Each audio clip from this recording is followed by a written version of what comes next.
I'm very excited to welcome Dr. Craig Douglas to our podcast, The Principalship, the worst job I ever loved. That title, Craig, always makes me chuckle a little bit just because there's so much truth to that story. Indeed, you're right. And I got to say, the podcast you've done, Sherry, with all of our colleagues, they're just excellent.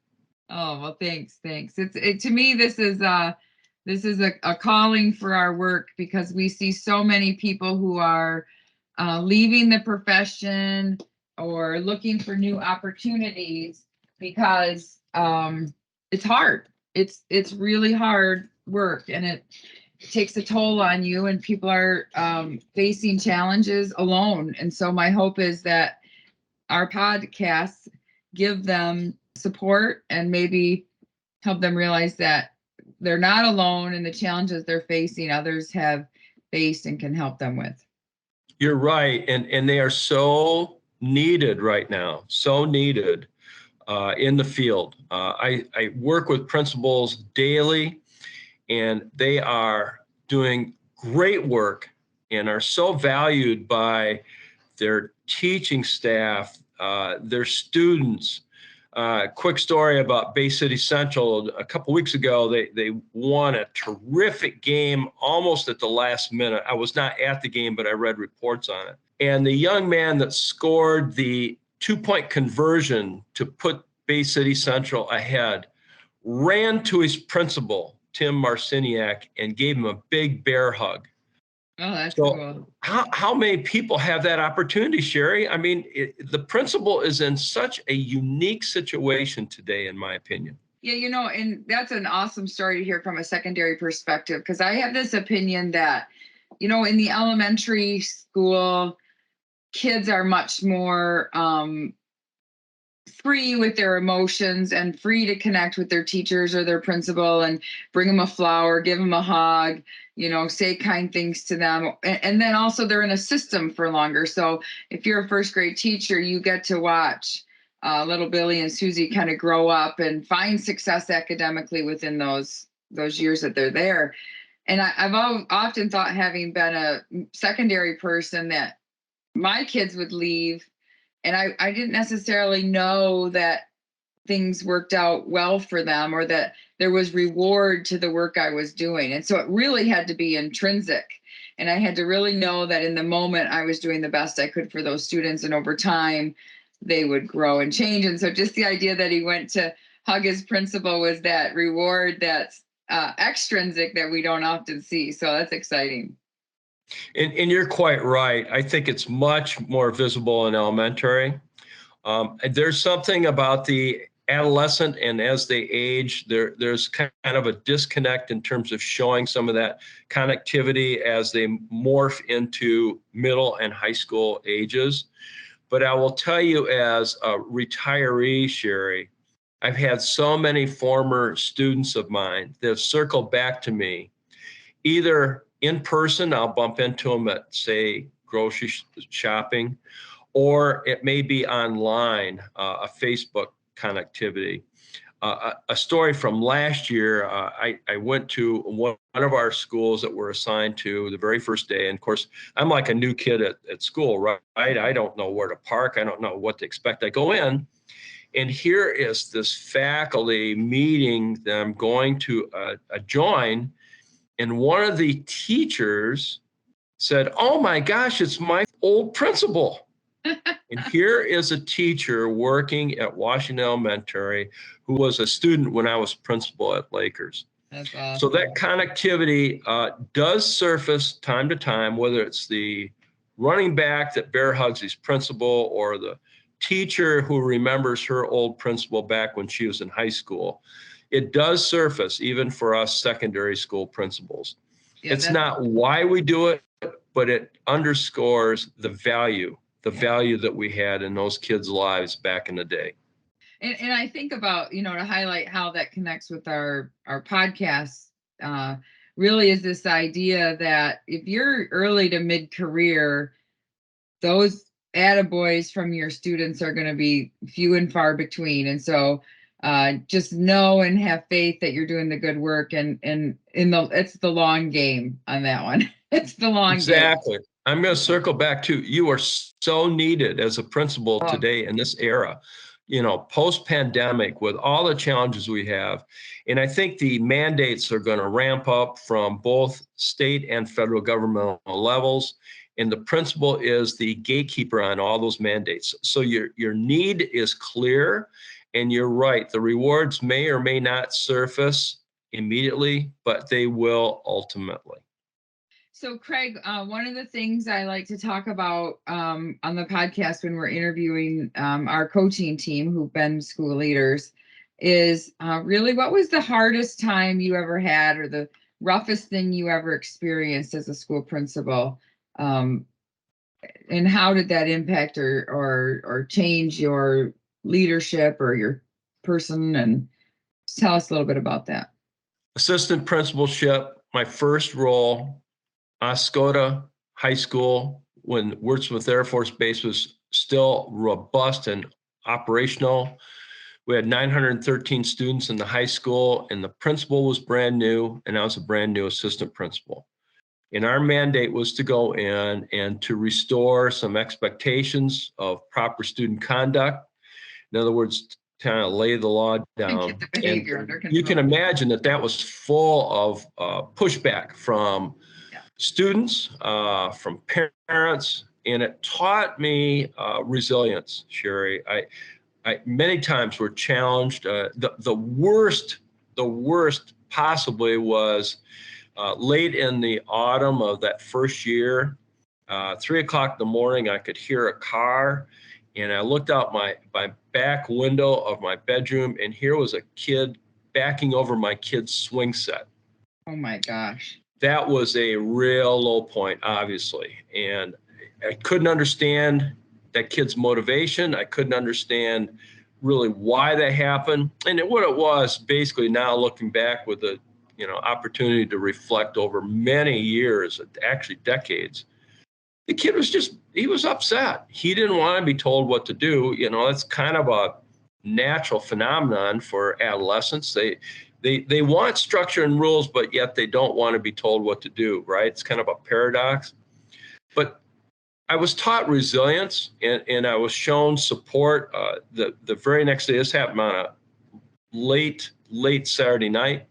So that Monday morning, the superintendent called me in. He had heard of the incident and assured me that he would support me, that if I wanted to prosecute, that's what I should do. And it gave me confidence that by being resilient, I could work through that challenge. And it did work out. The kid apologized. He paid for the swing set. I ended up having 2 very successful years at Oscoda before I moved on to a principalship in the Thumb. But that lesson, it was a tough one, Sherry. I'm not going to kid you. I thought, oh my God, the world's ending. I'd left a mathematics position to take this assistant principalship, and I thought, what in the world have I done? But it turned out to be a valuable life lesson, and I've applied it many times, many different ways as I faced challenges. Later, as I was a superintendent, many times I was challenged, and that resilience had to surface, right? That deep-seated faith. And the lesson that my superintendent taught me by showing support right out of the gate, I replicated many times with principals and teachers that I worked with that were facing maybe not that kind of traumatic challenge, but some sort of challenge that they felt was significant. So my one of the podcasts, I'm not sure about the exact order, is called The Skin of a Rhinoceros. And I talk about exactly that idea that suddenly there are people, whether they be your former colleagues, teachers, or other administrators or community members, suddenly people see you as the enemy, and in some cases. And that's a really difficult pill to swallow when you're like me, I'm sure, go in with good intentions, want to do the job to the best of our abilities, and want to support kids. And I referred to a learning I had at that time, that I had to get the skin of a rhinoceros, which is thick and sensitive, so that I could become resilient and not lose sort of the personal kindness that I wanted to bring to the job. It's a very, very good analogy, and I identify with it totally. I would also say that sometimes you just need to understand as a principal to not take it personally. Right. Now, it sounds kind of preachy and it sounds kind of superficial, but it's really a very, very tough challenge. And I wrestled with it, Sherry, because I wanted to be liked. I wanted to be likable. I wanted to be firm, fair, and friendly. All those things I wanted to be. And yet there were times when the swing set got backed over by the kid. And then I had to understand, all right, was it me or was it the role that I was fulfilling at that time? In almost every case, it was the role. Not that I was perfect, but more times than not, it wasn't me, it was the role that I was in. And I just had to have, like you described, a thick yet sensitive skin. And I think, Craig, when we can recognize, and this does sound like we're deflecting in some respect, but when we can recognize that those kind of experiences aren't about us, but rather about the trauma and the crises that people carry into and through life, and that we are in that moment the place where that is unfolding, I think I was a far more sensitive leader, recognizing that there was something troubling that those students, parents, teachers were experiencing, that were perpetuating those behaviors. Maybe the experience with me was the trigger, but I had to remain conscious enough to recognize that they were hurting, and it was about me helping and supporting them through that hurt. For me, it was a matter of role. I needed to fulfill that particular role. So if I was an assistant principal or principal at a football game and a fight broke out, hypothetically, or whatever incident, I had to step into the role as the authoritarian figure and to deal with it. I couldn't just kind of pretend like I didn't see it, or like a normal fan might. I mean, I had to step into that role. A quick story, and this was when I was a superintendent, but one of the most traumatic calls I got was late in my career. My assistant principal, Sean Thalen, called me right at the start of the school day, and she goes, in a kind of a low voice, Craig, we have a gun over here at the high school.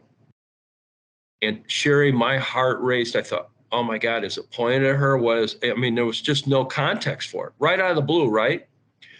So at that point, I knew I had to fulfill a role. So I said to her, so fill me in. Oh, everything's okay. The students in the squad car, Officer Kellett's here. I found that everything was pretty much handled, but I immediately went to the high school.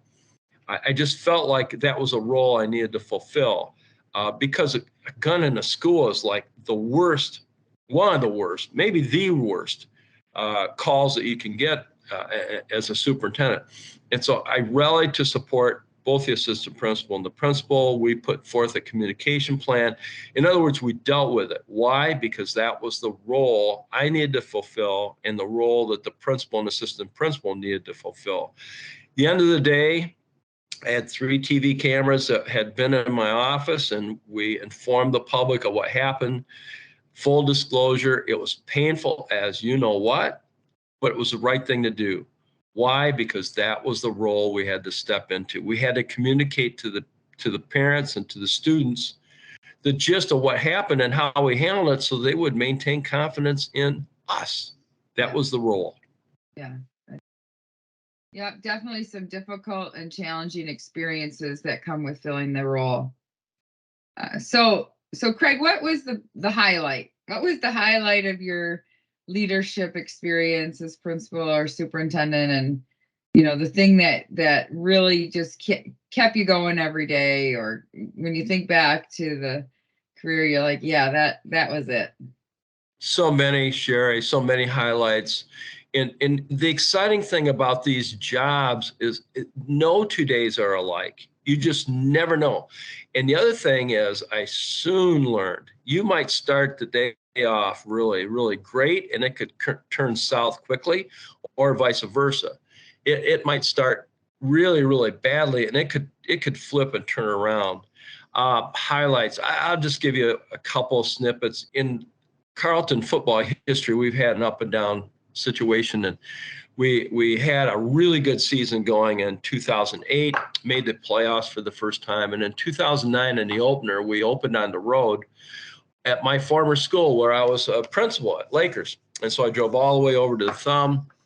We quickly got down in the score. I think we were down 20-0 at one point. I don't remember now, it's been too many years ago, but it was fairly late in the game.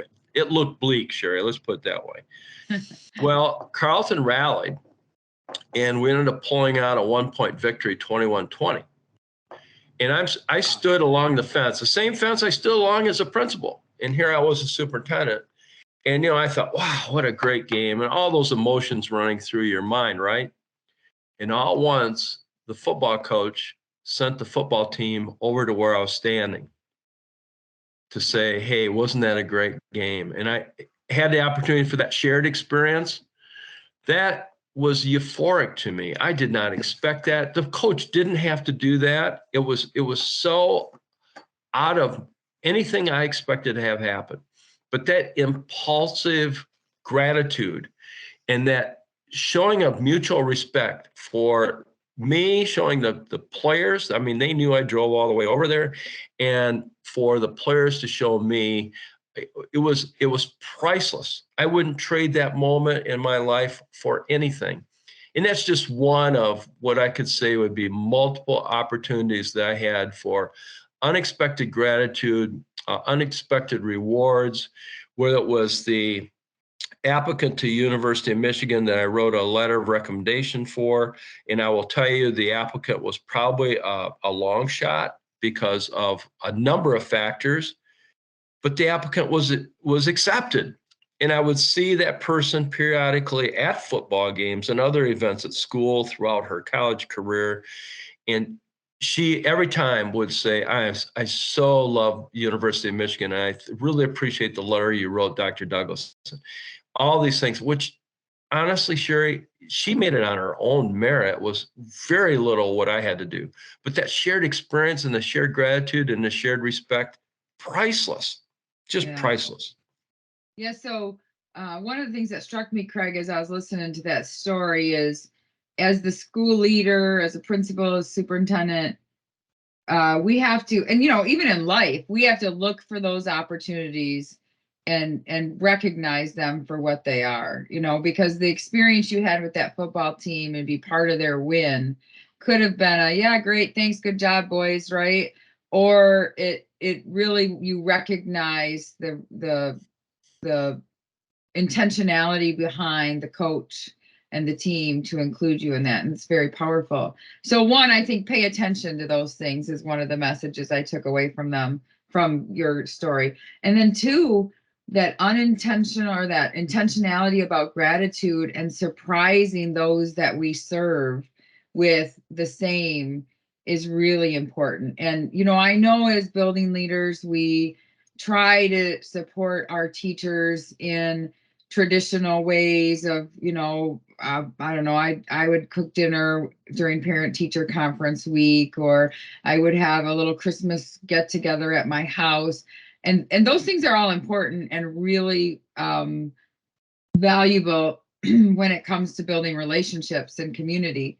And what I hear you say, it's the opportunities that are unexpected that are really important and to a person's emotional connection to their career. And so when that student who doesn't put forth their best effort, does really well on a standardized test, send them to show the teacher the fruit of their labor, or find those places where we can really lift up people's energy unexpectedly.